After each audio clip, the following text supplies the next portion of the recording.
Hello, everybody. Hello, Narman Malim.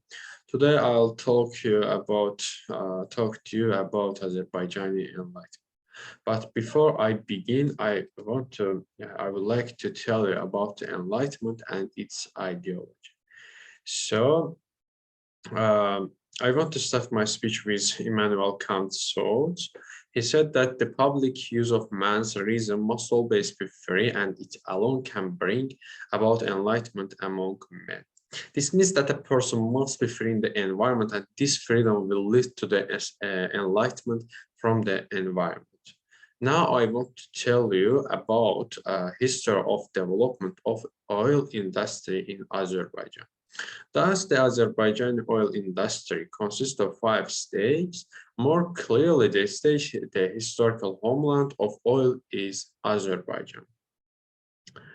The first stage, since the Middle Ages, Arab historians, geographers, and travelers have said that in the 9th century, Ahmad al-Balruri, Absheron was an ancient place associated with oil. Later, this sentence was said in different centuries. In the 11th, 10th centuries, Abu Ishaq Istakari in the 10th century, Istakari in the 10th century, Abu Hassan Ali Masudi, and several others. But it was the first time in Azerbaijan, not only in Azerbaijan, but also in the world. In 1846, it was drilled from a well in the Bibi Heibat oil field. The depth of the well was 21 meters. At the same time, the development of the oil industry began. Then at the end of the 19th century, there were already 167 entrepreneurs operating in the oil industry, 49 of whom were Azerbaijanis. Hadi Zeynalabdin Taghiyev, Murtuz Mukhtarov, Issa Hajinsky, and others are known as oil billionaires. These people played an important role in the development of the oil industry. In addition, I would like to note that in 1876, the Noble brothers established a company for oil production and refining in Baku. At the time, the Noble brothers also owned tankers, barges, hotels, and etc. in the Caspian Sea.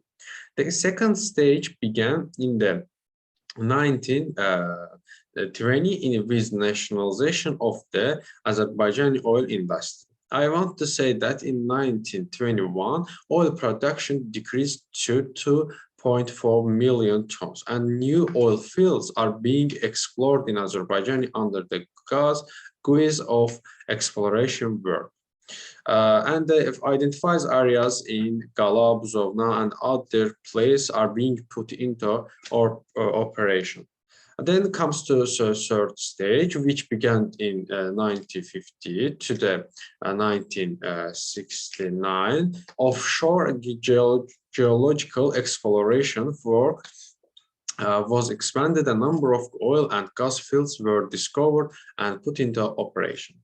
The fourth stage is the fourth stage is characterized by the high dynamic development of the oil and gas industry of Azerbaijan, as well as all sectors of the economy since 1969, and this overlaps with the first period of the leadership of our national leader Heydar Aliyev in Azerbaijan. Until now, the technical equipment used in the Caspian Sea allowed working only in the areas with a depth of up to the 40 meters. At the time, almost all oil and gas fields were discovered in the Azerbaijani sector of the Caspian Sea at depths of up to the 40 meters. The increase in offshore oil and gas production was due to the oil and gas fields lying at greater depths. As a result of Heydar Aliyev's initiative and efforts, more than 400 crowns, people-lying vessels, and etc. of 75 types were brought to Azerbaijan in the 70s and 80s. And finally, I would like to note that the most characteristic part of the fourth stage is the construction of deep sea base planned in Astrakhan, which is the result of the strong will and courage of Heydar Aliyev.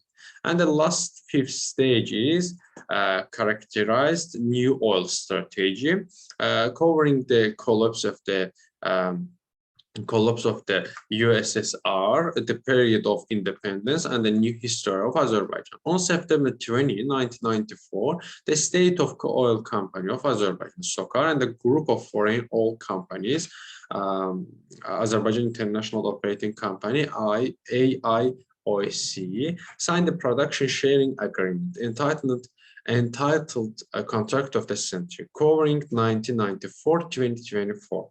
Thus, the new oil strategy of the Azerbaijani state was formalized. After the signing of the contract of the century, the route of oil to be produced under the contract to Western markets became relevant.